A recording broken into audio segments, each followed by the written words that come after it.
Perkembangan konstitusi di Desa Girirejo, Kecamatan Bagor, Kabupaten Nganjuk.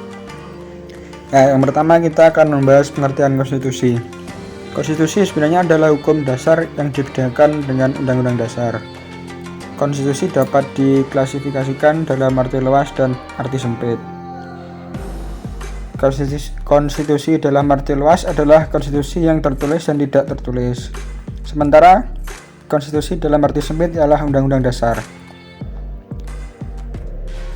Pandangan menurut para ahli yaitu pertama menurut Jimmy Asidki mengatakan bahwa konstitusi adalah hukum dasar yang dijadikan pegangan dalam penyelenggaraan suatu negara.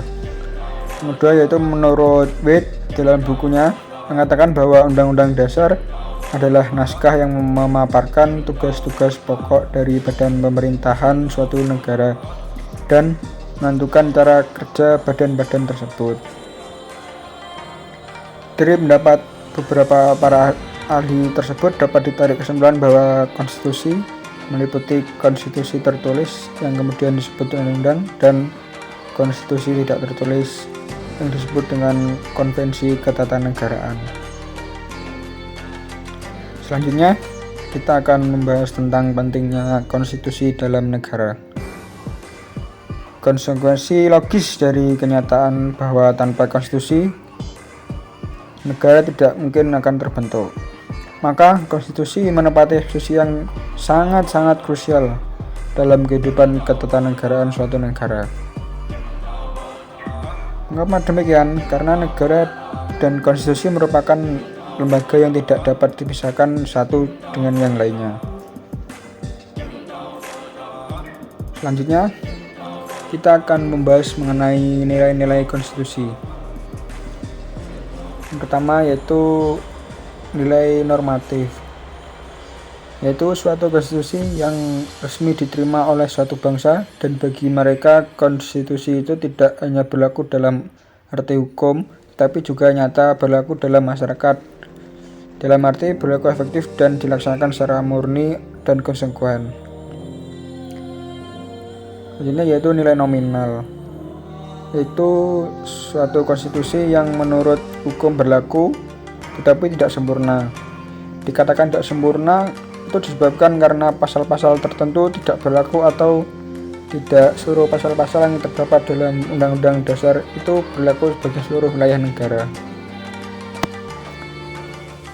Selanjutnya yaitu nilai semantik, yaitu suatu konstitusi yang berlaku hanya untuk kepentingan penguasa saja. Dalam memobilisasi kekuasaan, penguasa menggunakan konstitusi sebagai alat untuk melaksanakan kekuasaan politik. Selanjutnya yaitu cara perubahan konstitusi.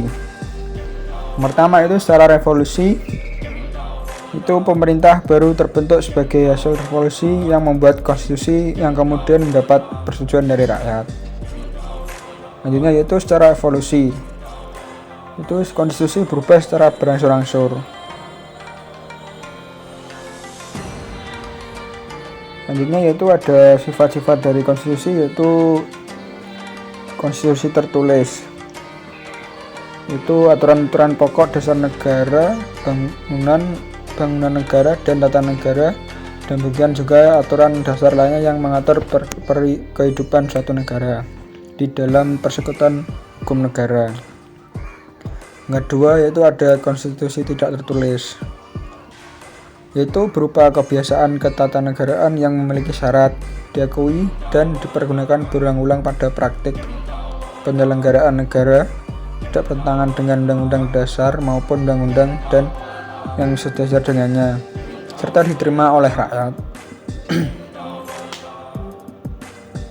Kemudian yaitu konstitusi politik, yaitu konstitusi yang berisi tentang norma-norma dalam penyelenggaraan negara, hubungan rakyat dengan pemerintah, dan hubungan antar lembaga negara. Yang keempat yaitu ada konstitusi sosial, konstitusi yang mengandung cita-cita sosial bangsa, rumusan filosofis negara, sistem sosial, sistem ekonomi, dan sistem politik yang ingin dikembangkan bangsa itu. Dan yang terakhir ada rigid atau kaku apabila konstitusi tersebut sulit untuk diubah.